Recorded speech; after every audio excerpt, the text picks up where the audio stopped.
having that level of discipline to follow the rules you set out is so important. Even down to like when people say, hey, the sale ends at midnight, Monday the 31st. And then you go there, Tuesday.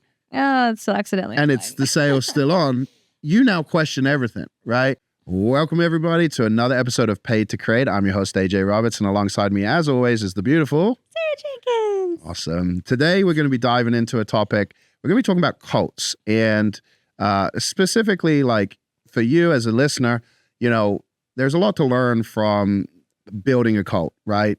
And there's you can look at it as good, look at it as bad, but the truth is people who run cults are able to get people to follow them, believe in a movement. And again, cults are normally labeled as bad, but you have different cults around the world that I don't know if you'd consider bad because they're movements for good. So keep that in mind as we're going through this. We have a little unique perspective here because Sarah actually grew up in a cult. So let's just start there. What the heck was that like? Well, growing up, it wasn't called that at all. It came out later after, I graduated, going to that college, not graduated the college, but stopped going. Then it came out like later on, and a couple of the girls that I'm still really good friends with, because we went all through all that together. We're like, I can't believe it's labeled a cult now. It's like, well, when you look back, some of it does, fit all of the checklist. So I get how it turned into the cult. But when it was started back in the day, I don't even know if it was late 70s or 80s. My dad said when he was in high school, this guy, Bill Gothard, would come over with his dad, my grandpa, and they do good things for inner city teens. Like really their heart was in the right place. So like, hey, we live by God's principles, and that is how you get the life that God wants for you. You're honest, don't murder, like all the basics. Also honor your father and mother. You'll be happier. Don't lie. Like if you follow God's principles for the happiest life God's trying to give you. So the starting base was, like you said, very genuine, very awesome. Like you're trying to give your kids this upbringing, trying to make sure that you're instilling in them all these great beliefs so that, what's the Bible say? When you teach your kids something, it doesn't leave their brain. But then my dad said, actually, you're not going to leave it. You're going to decide to go back to that path. I'm like, well, if it's good stuff, then great. But some of it came out later that it wasn't following true to the religious path that my parents were going for. It was going more down that cult street that made it a little more interesting too, a little more fun. Yeah, a little more fun to say no to. I think if you look at and there's a lot of documentaries, a lot of books, and obviously being a marketer, you go into that because you want to learn how to build a tribe. You want to learn how to create mass influence. And again, it's really down to the individual, what your ethics are and how you use those. But what it seems to be pretty standard is that they have a core set of beliefs or principles that they adhere to that usually is a position in us versus them thing, right? Where it's like things aren't going so good because you live in a certain way, and we think if you live this way, life will be better. In this case, backed by God as the source of ultimate authority. Ultimate authority. Looking back, obviously, like you said, when you were in it, you didn't really notice. But looking back, were there any kind of rituals or, ceremony type things as you went through? You mentioned graduating earlier, but like a lot of times these things are done in a way that is like, it's like an ascension, right? You feel as if you're moving up. You feel as if you're accomplishing things.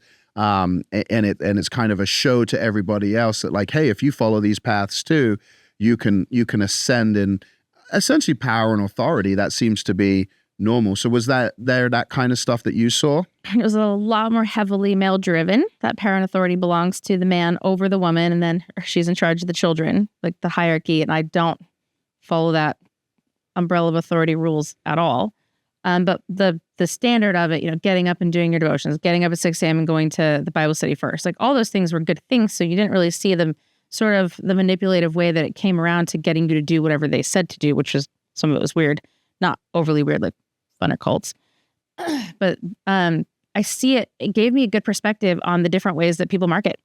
Honestly, you look at the way people want to handle, so I'll even just go to anyone that's really, really great at marketing understands that the way people think and the way people feel to get them to the solution that you're offering, you take them down that path. It's good marketing.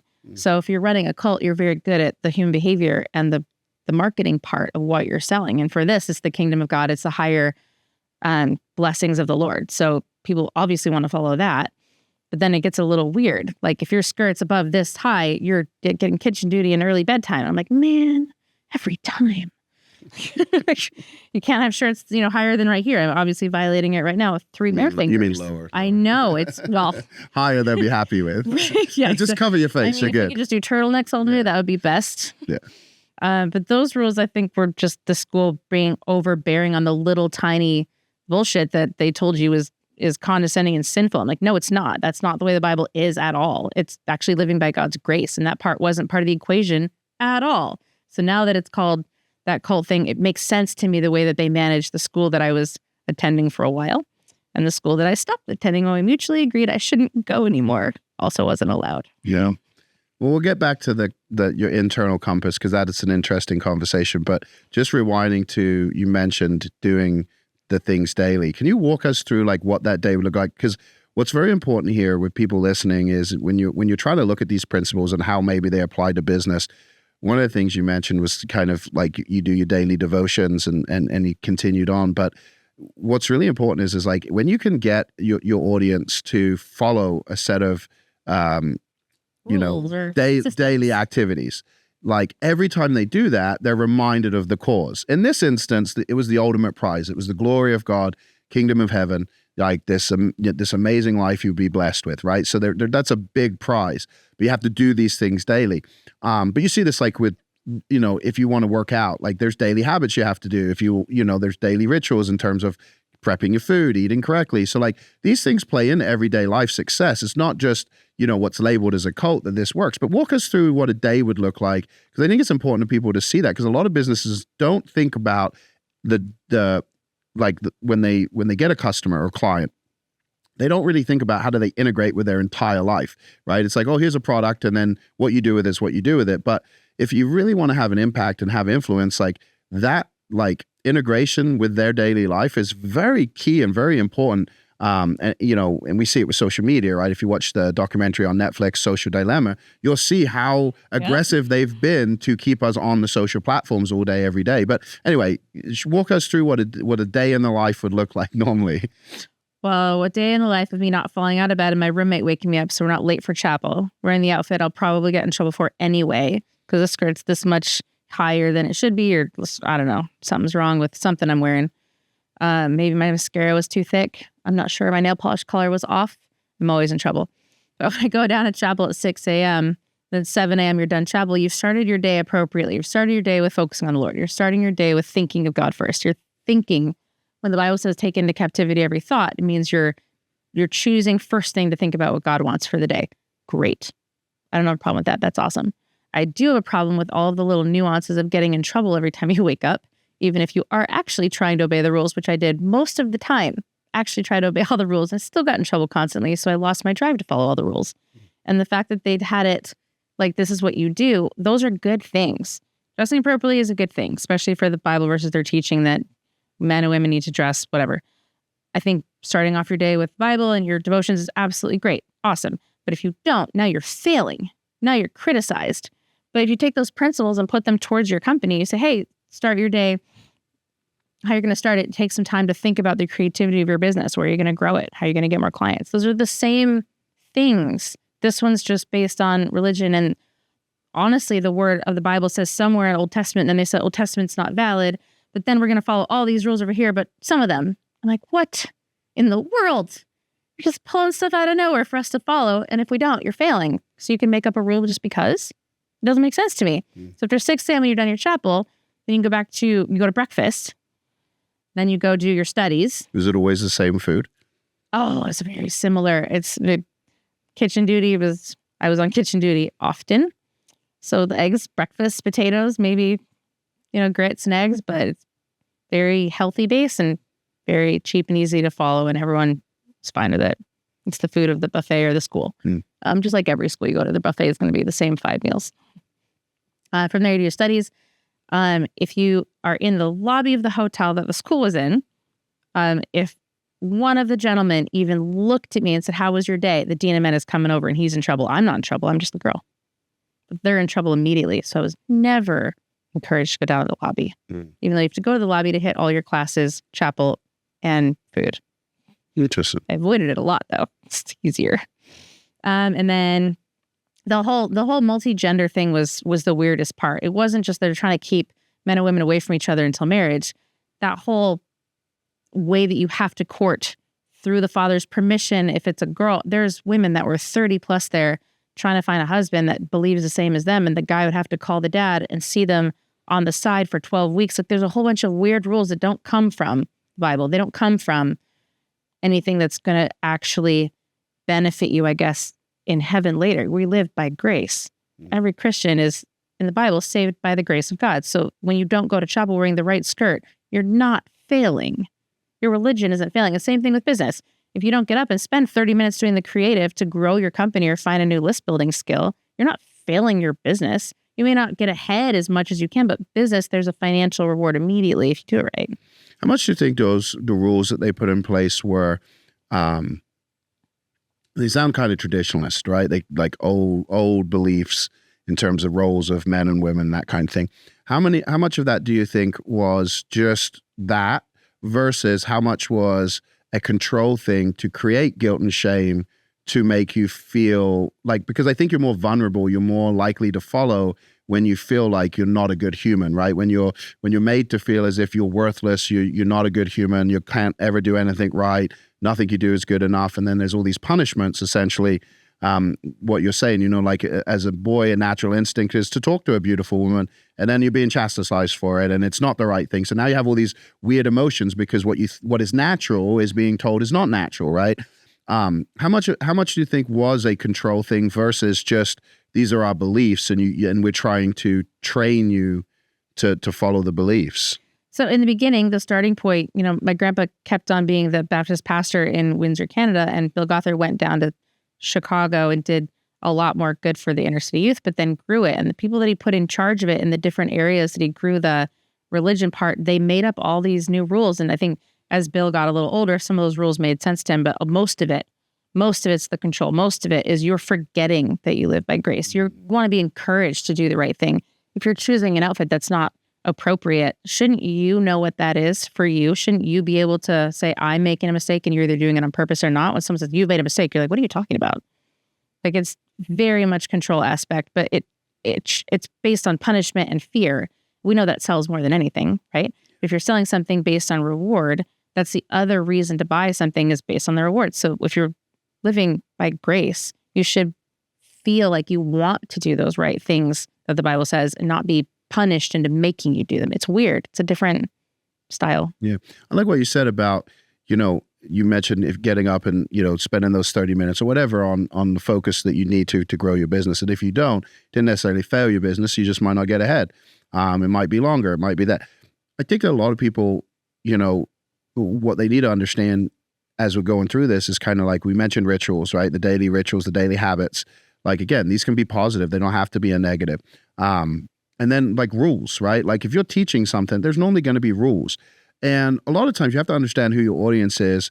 I'm working on a new book called Breakthrough Marketing that goes into kind of conscious levels and who you're marketing to. But the majority of people are rule followers, not rule breakers, right? Like as you go up, rule breaking becomes, entrepreneurial and things like that because you're going against the status quo, going against the mass movements. But when you look at if you're serving, the masses, like a lot of times they believe in rules because that's what they've been conditioned their whole life to believe in. And so I think that having rules in place are a very important part of building a culture for you, whether it's for your internally for your team or whether it's externally for your clients and customers.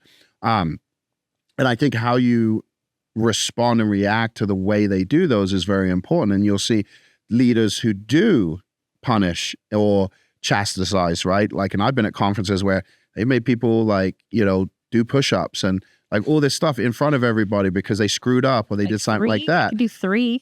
And so you do get compliance, but you get compliance out of fear, right? You get compliance out of embarrassment. And so while it works in that setting, it does work. long term, probably going to end up getting some negative feedback, probably not going to be everybody's thing. So there's ways to do it. I think it's important as we go through with the different aspects of you have the rules and the rituals.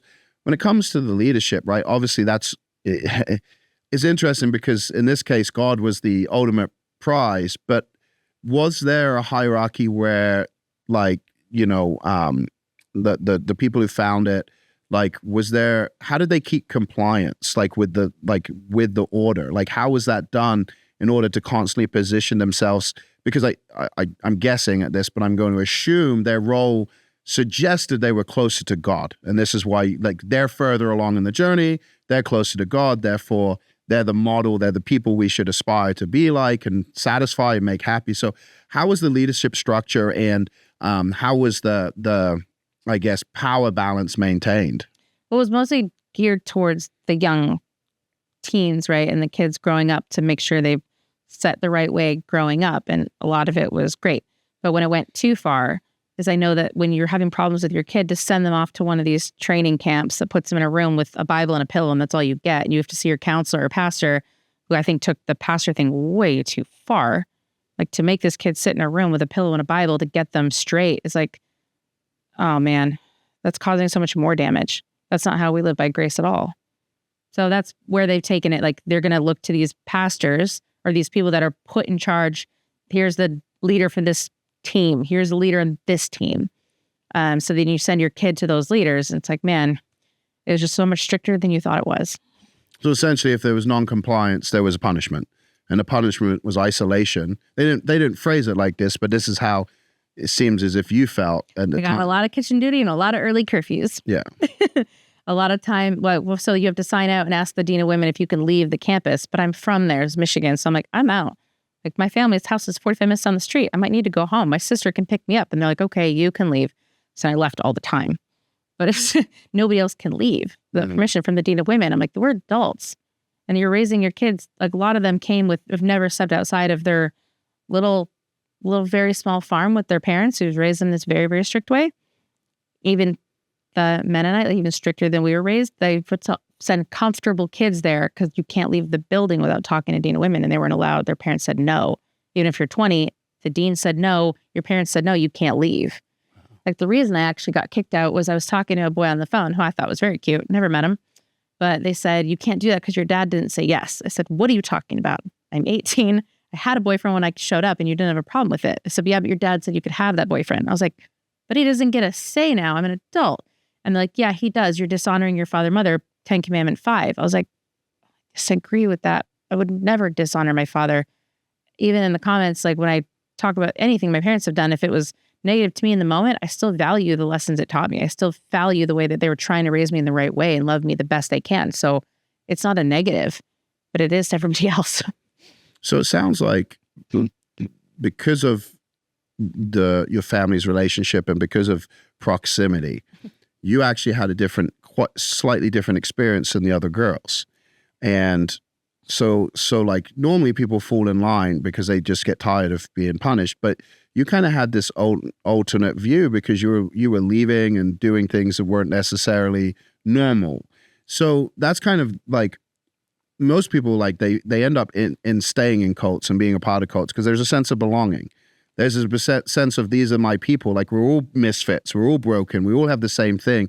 And this person, usually the person in charge, has the solution for our salvation, right? And I'm using those words because it was a religious cult, but you look at any cult and it's like that. It's essentially some form of salvation from pain, from whatever it is, and you get persuaded into belief systems. Was there ever a sense of belonging for you, or did you always feel like you were out of place? Did you always have this, like, internal thing that was like, this isn't right? Well, I've always been out of place just in general.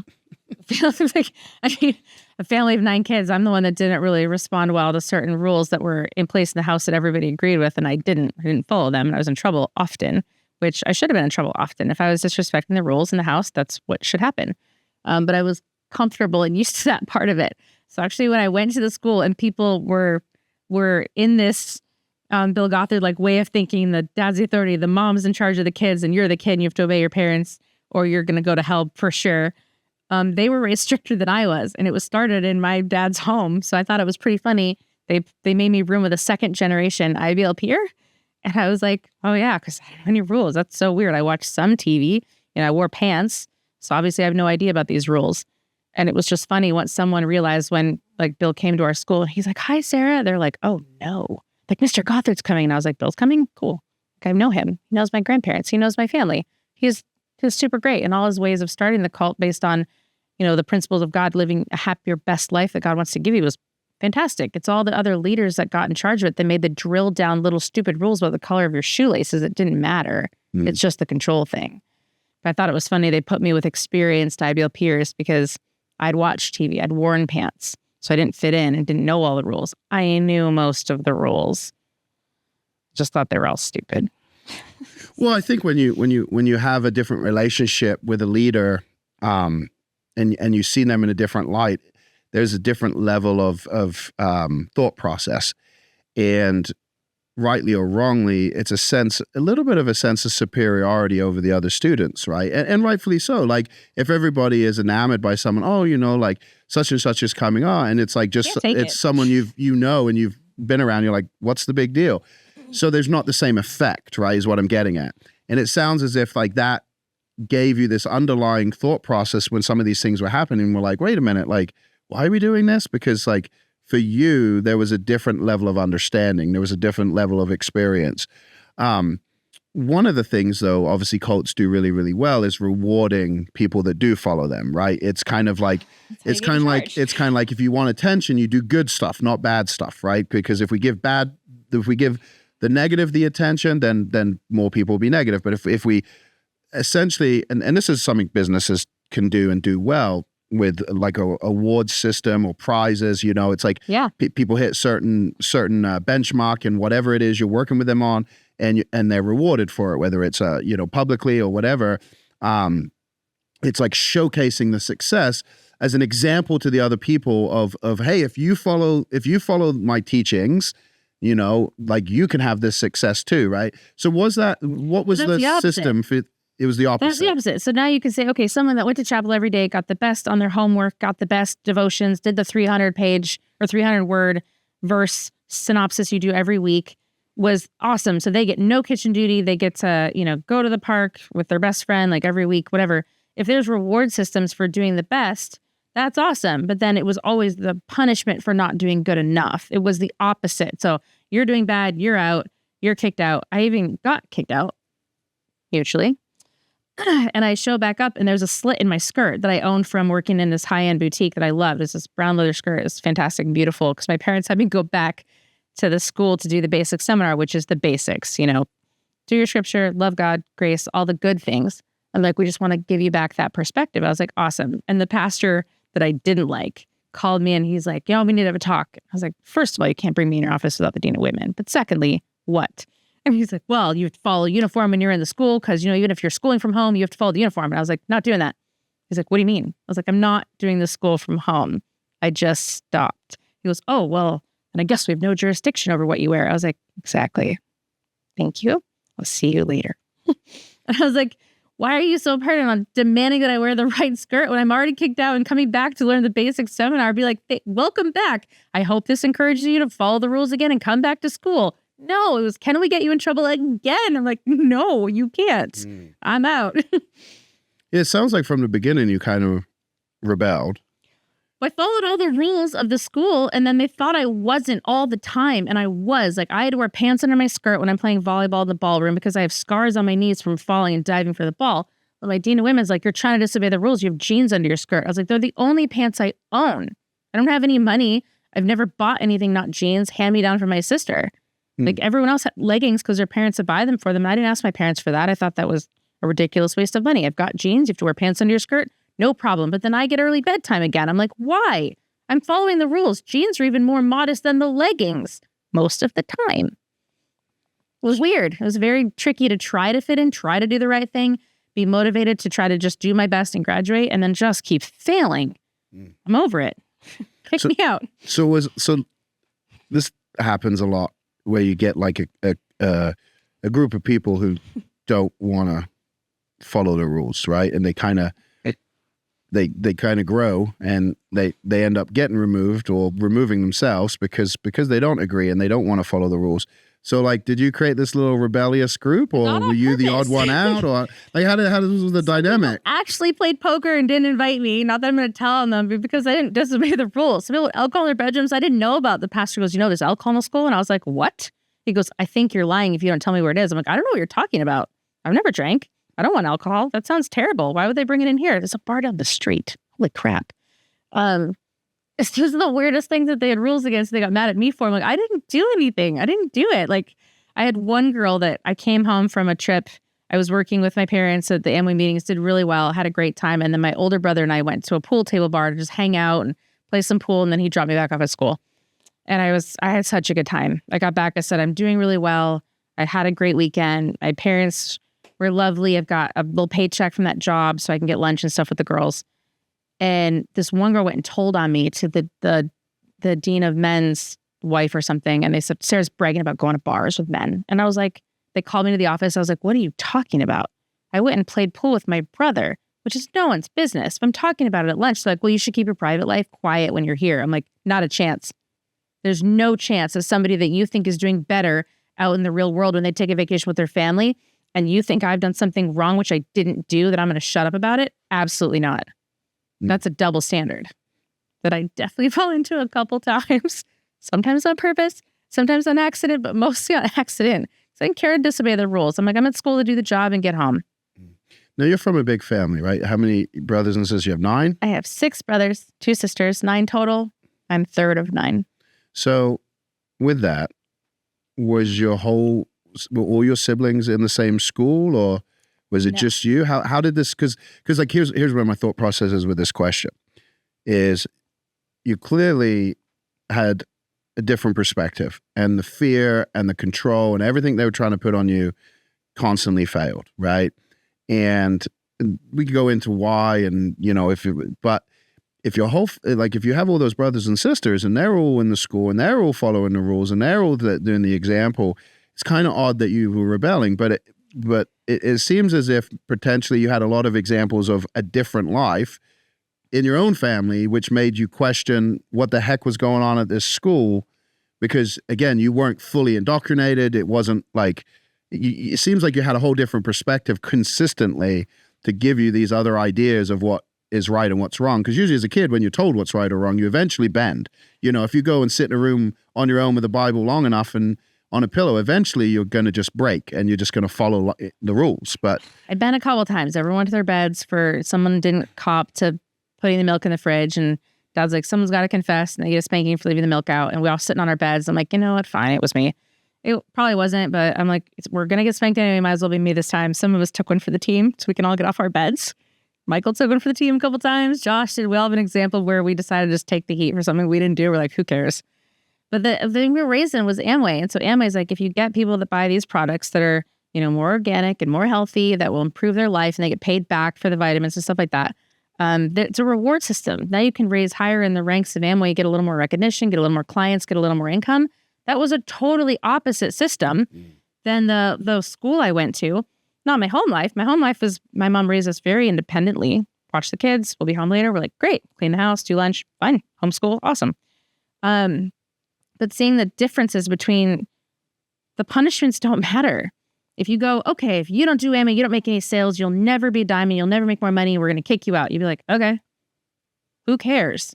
But if you do become a diamond, you do grow your business, you're helping other families grow their income, this is a benefit, a positive influence, a positive financial reward, some recognition, some, good behavior, high fives and stuff. Like, it's a positive thing. I was raised in both of those places, which is extremely telling, because the punishments at the place I was at didn't matter. Yeah. Like, one kid came from a ranch in Texas. I mean, I've got a million stories, but they said, you can't smoke. We have a no smoking school and it's bad for your health, whatever. He's like, well, I've been smoking since I was like 16. He's 18. They're like, well, then you have to go to the roof where no one can see you. I was like, see, this is what I mean. You have a rule, but you don't. If it fails and someone has a reason for it failing that's not hell, you give in, but you only give in to that kid and it's a secret. What the heck? That's not okay. So I found that their rules of strictness, and you get early curfew, where they did have a family day where parents are coming to check out the school, which I went to with my parents. It was really fun. They said, you should stay in your room. I was like, you don't want to meet the new parents thinking about sending their kids here? They're like, no. I was like, well, fine. Stayed in my room. But you had, so that's interesting. You bring up Amway, and you immediately mentioned some levels, like immediately, like there's cult principles in Amway for success. But the difference, and the stark difference, was one was a reward system, one seems like it was a punishment system. And, having that contrast, you just saw, well, wait a minute, like as a kid, you kind of go, well, I like this system better than that system. And then when you saw the cracks in the rules, you're like, well, wait a minute, they're pick and choose, like depending on who you are, which I could see again creating those cracks. One of the things that cults do really, really well, and great companies who build amazing tribes do this as well, is like kind of come up with your own language, kind of your own terms for things. And, it's what bonds, fans of Harley Davidson, fans of, Justin Bieber, the Biebs, right? The Swifties, Lady Gaga has the Little Monsters, right? And other companies have this kind of stuff where when you're inside, it's like a secret club, and that again creates some separation. Obviously, Amway has some language and like some that. Inclusivity. What kind of symbols, symbols or language or things that did you experience that kind of was unique within the walls of the school? Oh man, I found that the dress specifically, because we weren't raised to wear skirts, down to our big toe, but a lot of those girls were, a lot of those guys were. So when we went to the school, we couldn't leave without the dean of men saying we could leave. But then, if I left with family or friends, I had the okay. I'd walk down the streets of Flint, Michigan, which is never safe.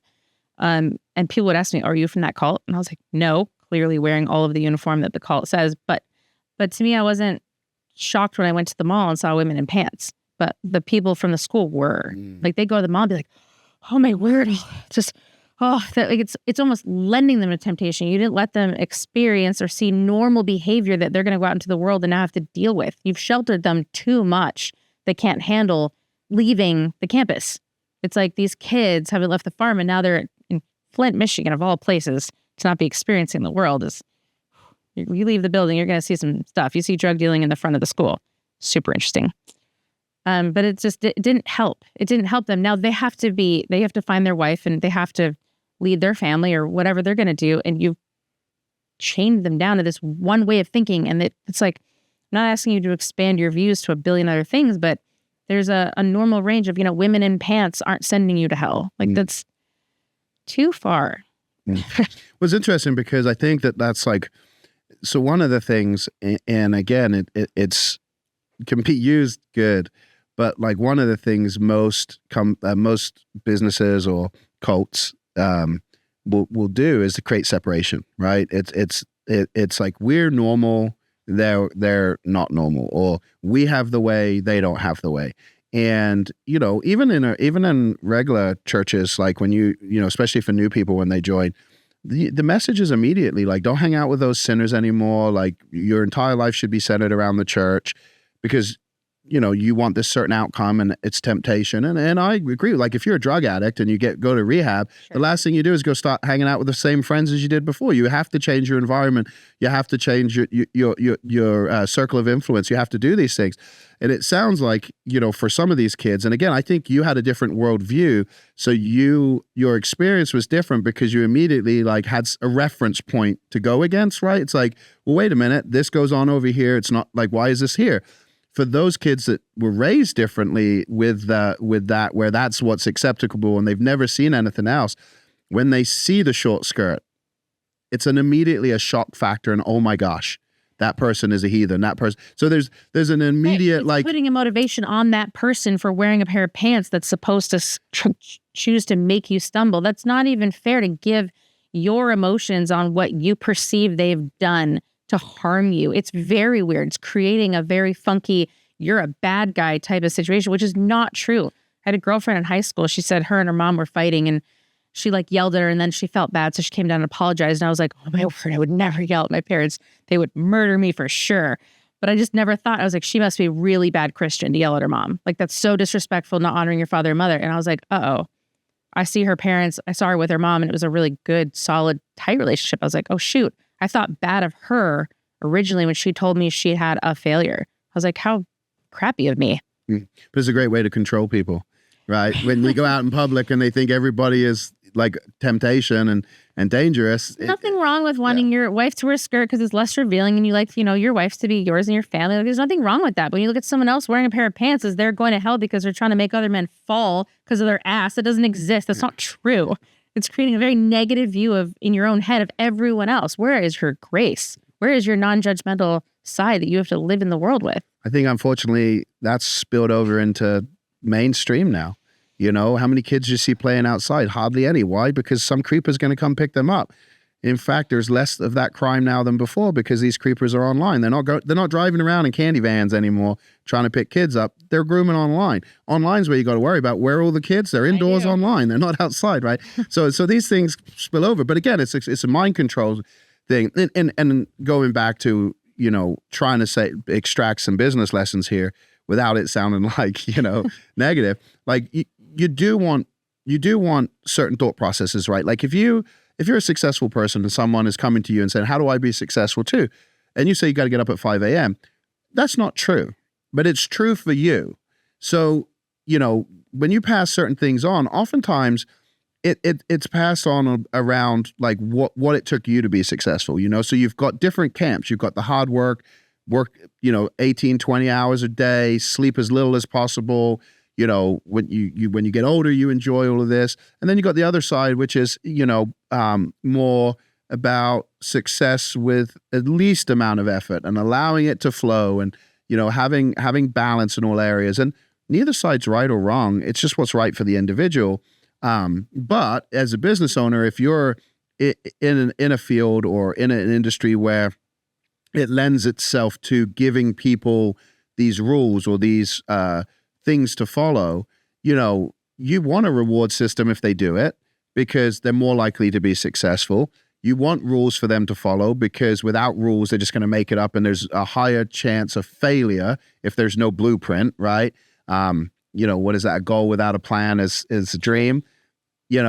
Sometimes that's true. I know people who would disagree with that, right? But you have these things in place because, and I look back to lifting, right? With the lifting background, like I follow a certain system called the conjugate training system. Is it the best system in the world? I don't know. Is it the best system in the world for me? 100%. Do I often have a bias when I'm talking to people and think it's the best system in the world? Absolutely. But it's based on my personal experience. Someone is going to be better off following that program than following no program. But, I will fall into that trap of it. But without the process was created for the majority of people. Without the process, what do the majority of people do? They run around like headless chicken, not knowing what to do. So you kind of have to create rules and you kind of have to have these things in place. And if you want it to be successful, you do need to reward people. You do need to make them feel special and those kind of things. Looking at the situation, usually, obviously ascension is a piece of it, but usually in a cult or something, there's a big promise, right? And obviously if you're in there and you're young, 16, and the promise is when you die, you're going to go to heaven. That's a long time to keep someone. You mentioned earlier, there was like 30-year-olds trying to meet a husband and they're having all these issues. So what kept people a part of this system? Was it literally mind control where they just believed that they couldn't leave, that they were trapped there? Or it's interesting, right? That level of control, 30 years old, and like you won't talk to a man because you have a certain belief system. But if you decided that the woman that does go talk to a man without the father involved or without the organization okaying it means you're failing and you're doing wrong, like that's that you keep yourself inside that. It's a fear-based thing. That's why I like that we had the Amway bringing of rewards and levels and financial benefits. And that's why we never, ever marketed based on fear. You can make more money when you sell based on fear, but we never did. So when we did Webinar Jam, we did all the marketing stuff back in the day. We only sold based on reward benefit. And this is going to help your business, make it easier, make it cheaper. You're helping someone. That's the only way I can get myself to sell anything is if I know I'm giving you a good price. I know it will help your business. That's the only way I can do it. I can't do it from the fear-based place.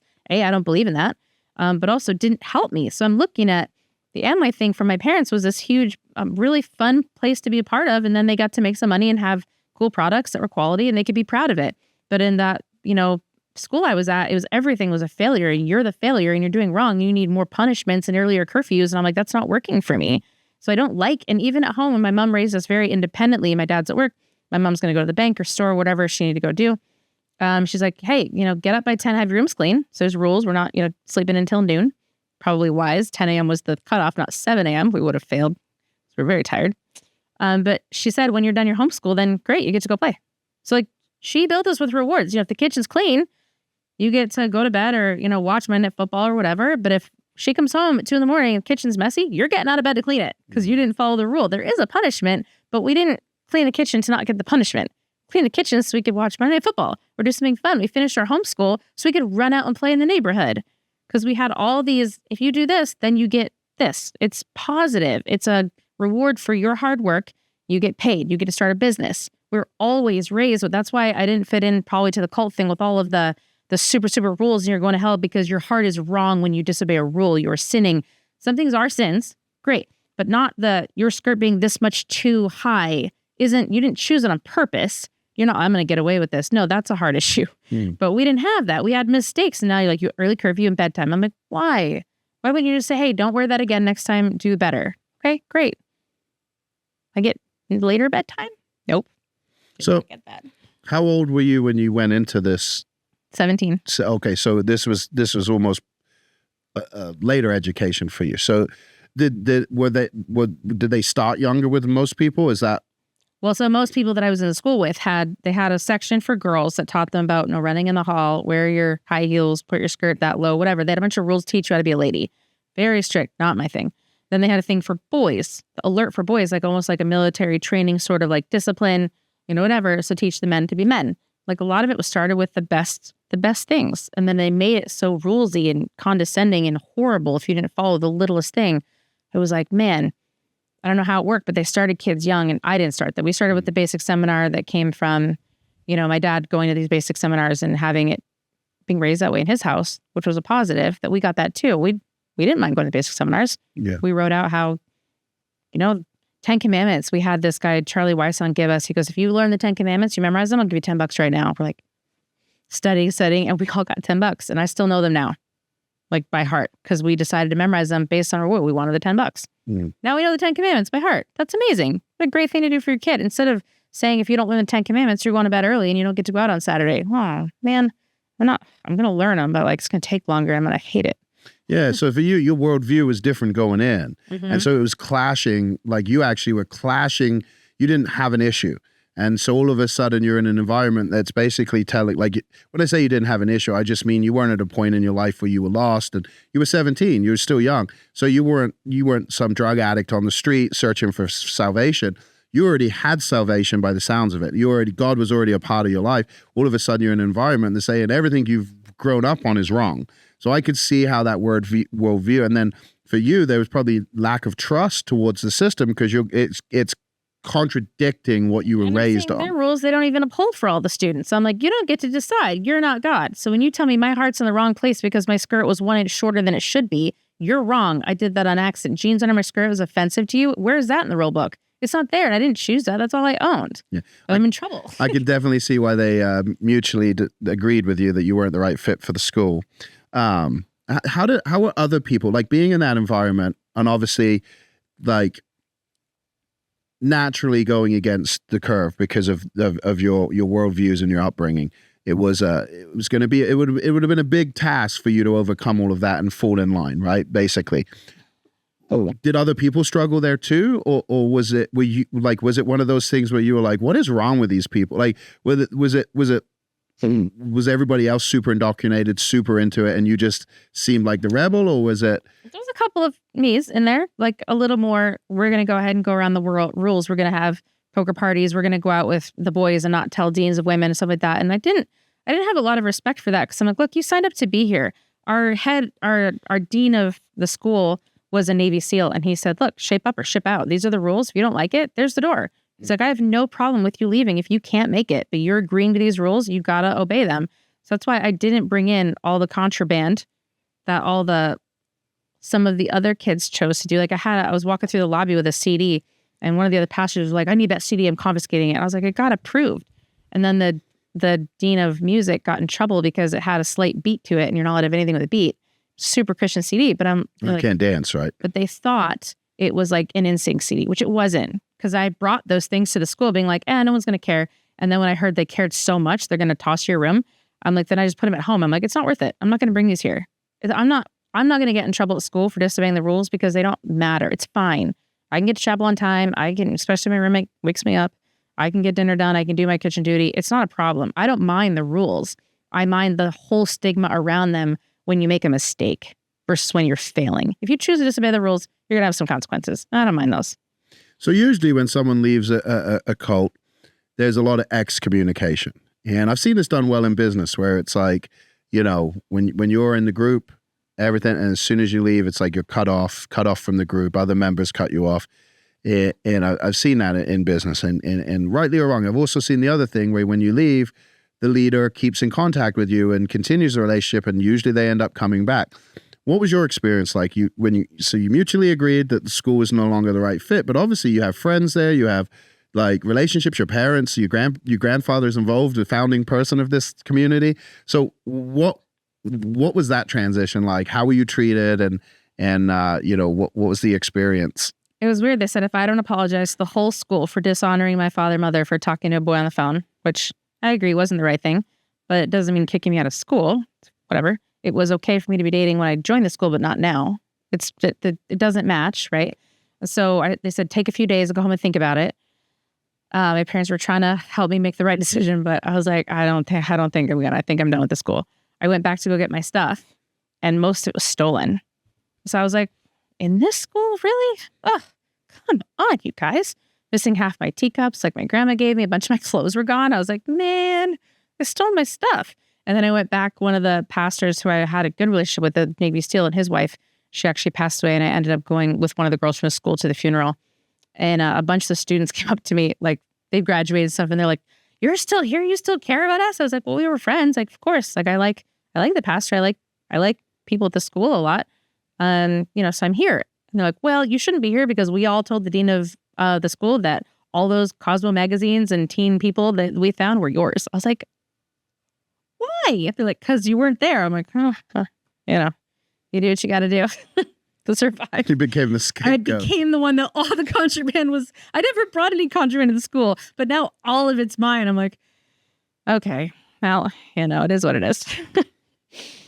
That said, obviously, there's a lot of experience. It doesn't sound like you had a bad experience in terms of like, obviously it probably wasn't fun, but it doesn't seem like anything too bad happened with you. There wasn't the punishments, although isolating, they weren't abusive in that sense. When you look at it, and obviously you've built businesses and been part of building businesses, and we've built businesses together. What elements from that experience, or even from the Amway upbringing, because Amway has a lot of things that I think, a lot of people are cringing probably listening if I say they have good things. They do. A lot of these companies don't stick around unless they have good things. Like they might have bad things, but you have to do something right in order to stand the test of time. Practices are solid. What would you say were the positives of growing up in a cult and being a part of this kind of experience? Well, the first thing was being in Amway. My dad, I don't know how, but he managed to be the backstage sound guy, and he either figured it out, he already knew, but he was really talented at making sure the sound was perfect for all the people on the stage who don't know about sound, don't really care. And so now he's back all these multimillionaires that are the most successful in Amway, and we can go backstage and see our dad whenever we want. And then we got to work in the tool room selling the books and tapes, which I read and listened to for all those motivational ones, all those business building books that we all talk about. I read them all when I was 12, 13, 14. And we had the business tapes in the car talking about the reward and the working hard and like doing it right. That's how I was raised with those other things. So there's a lot of rules, there's a lot of reward, there's a lot of punishment, but I liked the happiness. Everyone was excited to see my dad. Oh, Dave's here, sound guy, awesome. Oh, it's your Dave's kids, awesome. Come on back, be with the multimillionaires. And I'm like, they're people. I met them all. We hung out, went to Denny's at 2 a.m.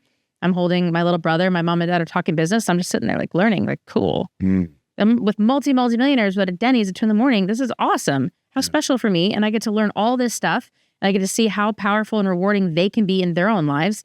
They get to travel when they want. They get best cars, best clothes. I'm like, this is awesome. Like they're doing well. And they're happy to sit with us at Denny's and talk about it and what they did right. Like it was very positive. I think people get that like when you go to an event and stuff, right? You got different levels of tickets, and although like your dad was volunteering, which I think is very normal in a lot of situations, and so if you're listening and like you're a business owner, or maybe you're a solopreneur, or you're someone that like going to events is a really good place to like find people who have what you want or have achieved what you want or what you think you want and get around it. And oftentimes it just costs money, right? Like, if a regular ticket's $500, maybe you have to buy a $10,000 ticket. But with that $10,000 ticket, you get a day before with the host, you get dinners, you get VIP events, you get things like that.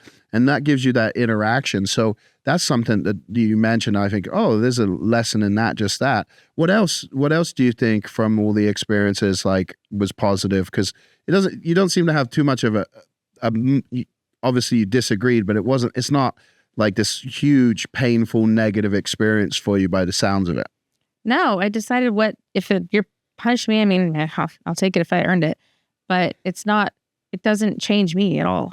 The rewards didn't change me either, but they were motivating me to do this thing or that thing. Like I had worked in a little specialized boutique where I would go at 15 and serve cake and coffee to an 80-year-old woman who was looking for a new grandmother of the bride dress. I'm like, sit here, have some cake. I'll bring you several in your size. What colors do you like? And at 15, I'm specializing selling to these older people that really liked working with me. And it taught me that I enjoy that. So if I enjoy helping that lady find a dress for her granddaughter's wedding, it was really fun.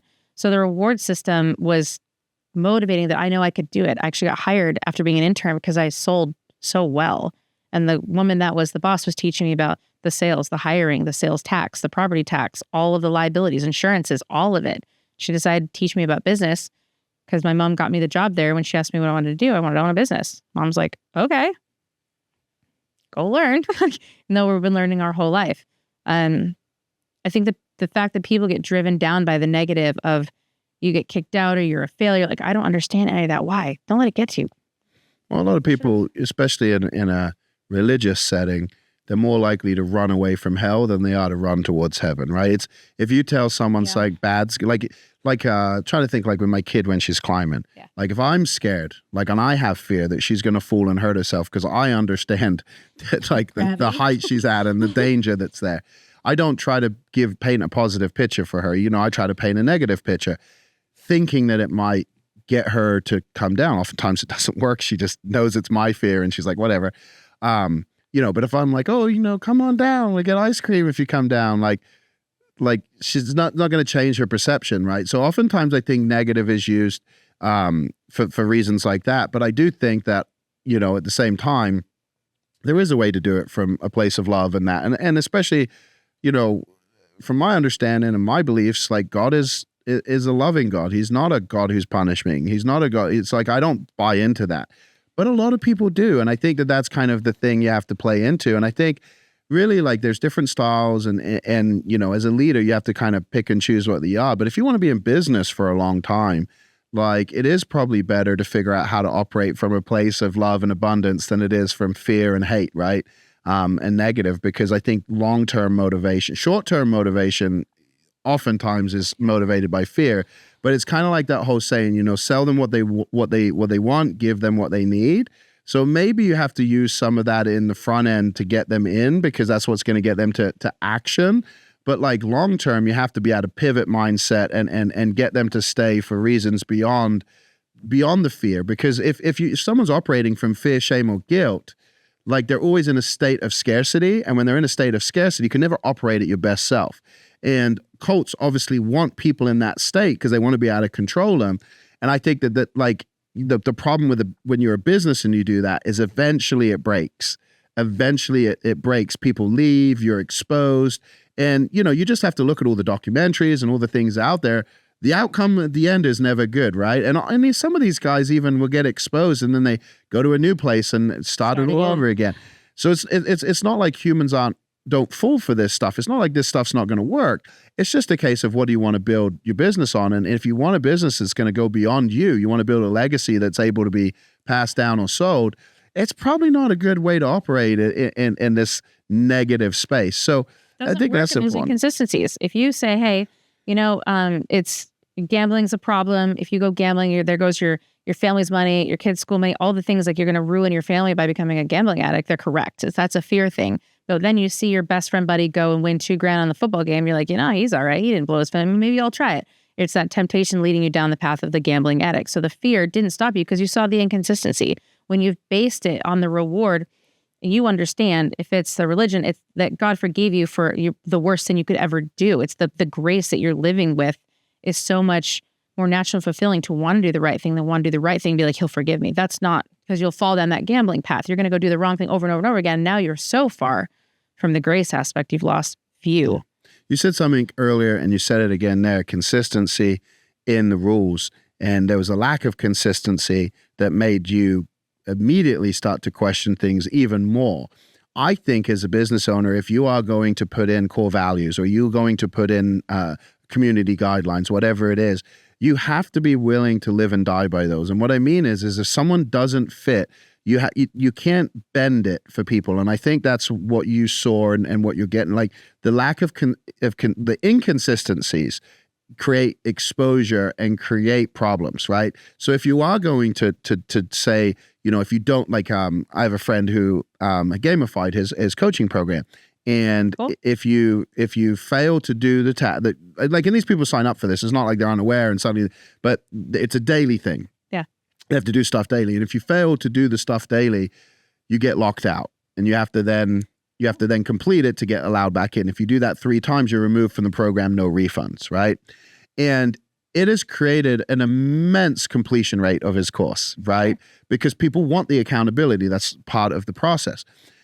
But if he allowed someone who failed 3 times to then come back in the course, it ruins the whole thing. And so it's tough because clearly if you kick someone out who's paid money and do not allow them back, they're not going to be happy about it, right? They're going to make a lot of noise. But having that level of discipline to follow the rules you've set out is so important. Even down to like when people say, hey, the sale ends at midnight, Monday the 31st, and then you go there, Tuesday. Oh, it's accidentally. And it's the sale's still on. You now question everything, right? And it's in today's day and age, it's this subconscious communication, things that are happening that aren't said, but it like reveals a lot, right? And we've all had we all had those emails from internet marketers where it's like, oh, the site crashed. We're extending the sale 1 more day. And it's like, when did the site crash? Show me the crash report because I know it's a tactic, right? In the beginning, those things worked because it was new. But when you've gotten one from 3 different people, you start to realize, oh, wait a minute, this is just a tactic. This is not the truth. And as soon as you create doubt with a buyer or potential buyer, it makes a sale that much harder. So, once you've sold them, to keep them in the community, to keep them a part of this, the tribe, which hopefully is going to strengthen the business and, reoccurring sales and things like that, you have to be consistent, not just in the sale, but in the community. And you have to be willing to live and die on the rules you set forth, or you can't have the rules. But I don't mind the rules. Like I said, I didn't mind when I was late for chapel if I could kitchen duty early bedtime. Yeah. Too lazy to get up on time. Absolutely. I know the rules. I, for some reason, didn't get there. But the attitude of, you have to be at chapel half an hour early tomorrow because you failed. That's fine too. I know the rules and I didn't abide. You can say, oh, you have to have extra devotions because you didn't make chapel on time. Yeah, you're making it an issue in my head and heart you don't know anything about and you don't get a say. So now I have an issue with the consequences. But when it's just a rule thing, if you say, hey, we're closing at midnight, the sale's done, and then it is, and someone doesn't get it, that's a consequence of their own actions, and that's okay. People don't mind consequence. If you're speeding, you get a ticket. You can be mad all you want, but you're getting the ticket. You know the rules and you just decided to go over the limit anyway. Mm-hmm. So it's like, that's the difference. That's a consistency thing. When I look at the way that the school I was in was working, they made everything that you're wrong and your heart issue and you're going to hell. Like you have to be straightened out. It's like, no. It's a mistake. So there's consequences for your actions. That's fine. And I accepted them. When they said, you have to apologize to school, you're out. And I was like, pack my shit. Yeah. I think, honestly, we'll start to wrap it up. But I think the biggest thing I have taken away listening to you is if you're trying to build a tribe, really what we talked about today is all the things you shouldn't do in terms, because it is what drove you away, right? You were put into an environment and from what you're saying, you were very open to a lot of stuff. but it was the inconsistencies. It was Couldn't the thrive. punishment that didn't match the crime, right? Like, if you drop a piece of trash, you got arrested and put in jail for 3 years. That's a little We're excessive, not Korea. right? And you end up with clean sidewalks, but the first person who gets punished, it's probably over the top, right? And so my point is if you have a community or you have a group and you're wondering why people aren't sticking and you're wondering why you can't retain members, maybe you start to look at some of the inconsistencies in the product, inconsistencies in the community. It's logic. Because it seems like a lot of things for you is like, I mean, you even went back. So it wasn't like you were like, I got to get out of this place. There was a lot you liked, because again, this is. I signed up for the rules. Yeah. I understand the rules. When they were nuanced with however someone was feeling, I was like, no, I'm not having it. But the reward consequence behavior thing was generally I was fine with. These are the rules I signed up for. Oh, well, it's what I've chosen to go do. So I'm going to do my best. But when they come and say, hey, you were late for travel, you get a punishment, and said, hey, is there a reason you were late? Did your alarm clock break? Do we need to get you a new one? How do you need help with this? Is this a prayer issue? Or are you just not wanting to go to chapel? Yeah. Are you angry at God for some reason? That's a whole different issue. We should go to chapel extra for. But it wasn't the attitude of even the dean of women was to make sure like, that's not okay. Go back to your room and change your kitchen duty. It's like, why? Was it a mistake? Did you wear the wrong shoes with the skirt you haven't tried on at home to make sure it's the right length? Like they didn't give you the benefit of a doubt in your own attitude and your own heart issue. For me, it was a huge, not a chance. Yeah. All those little things are done for control. Because if you can't do those little things, they can't control you on the big.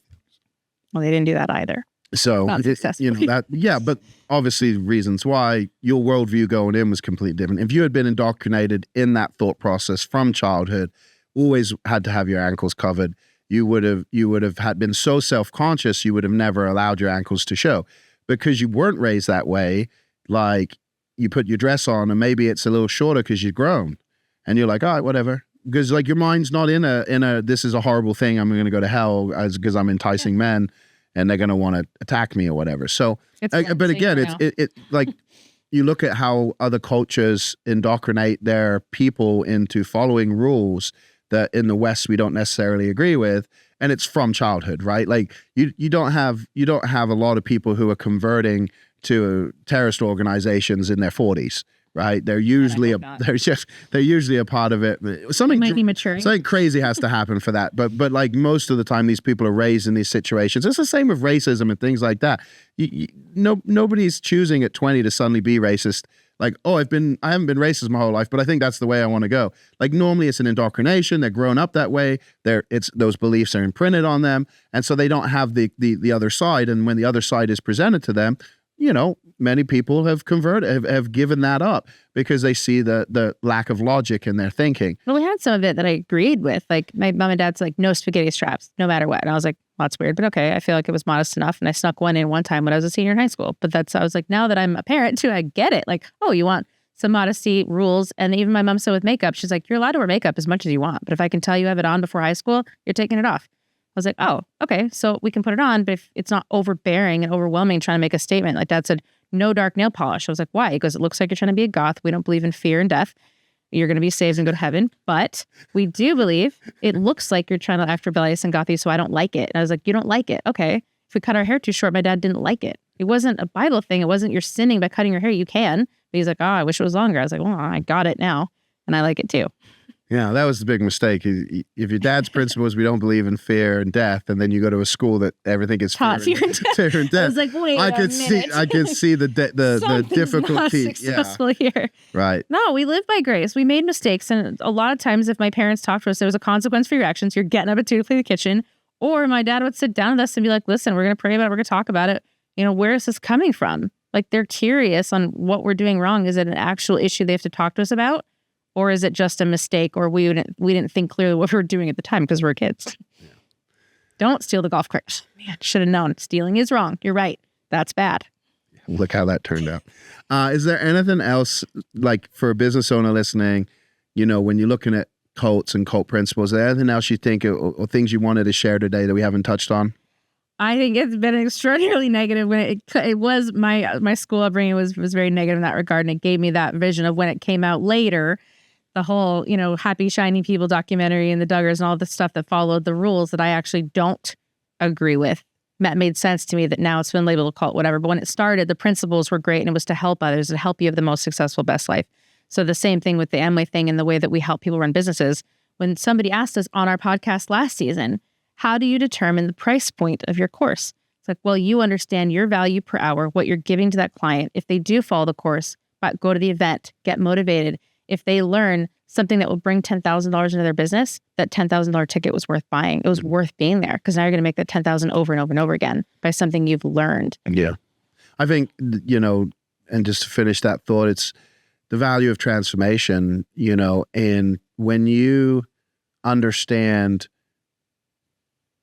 when you have the thing the person wants, or you have the path to the thing the person wants, sometimes, you have to be willing to show them because they might not know. They don't know what they don't know. And so the price of your product, what's fair based on the value of the transformation. And depending on how you look at it, it's going to change, right? Because you could look at it as a gym membership, average gym membership, $29 to $49.99 at a big box gym.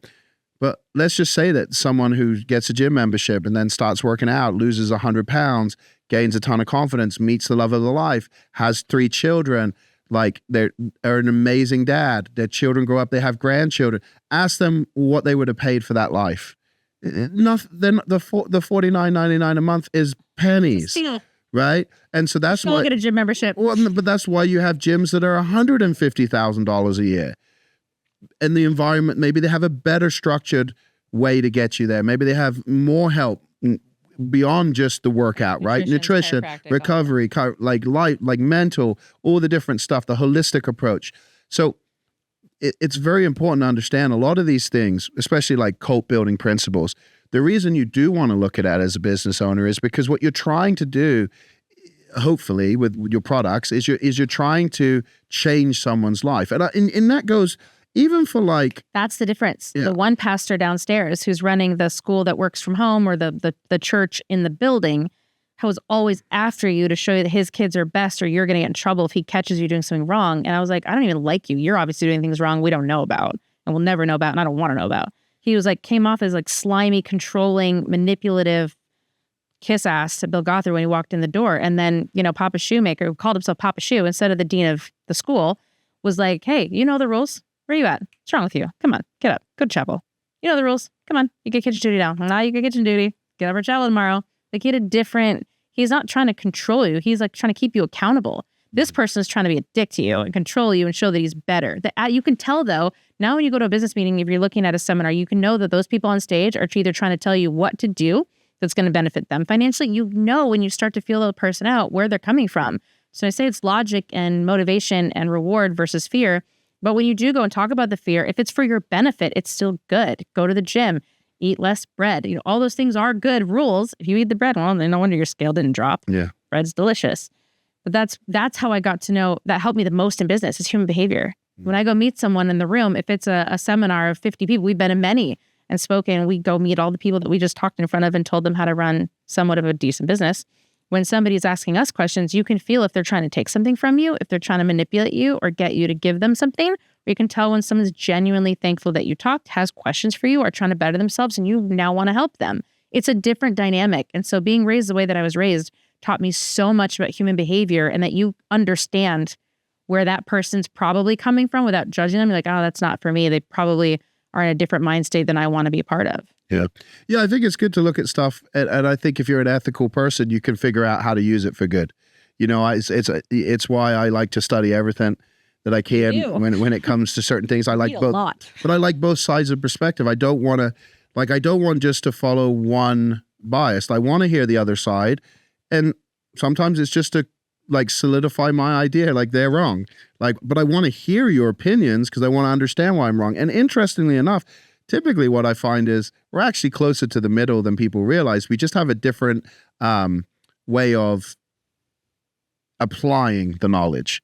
So we have we disagree on the application, but when you actually look at it, we both actually believe the same knowledge. We have the same foundation. We just and look at the denominations in church, right? Same text, same belief system, completely different application across crushed like most denominations, right? And I don't know why I went there, but my point with that was just simply that oftentimes we actually agree more than we disagree.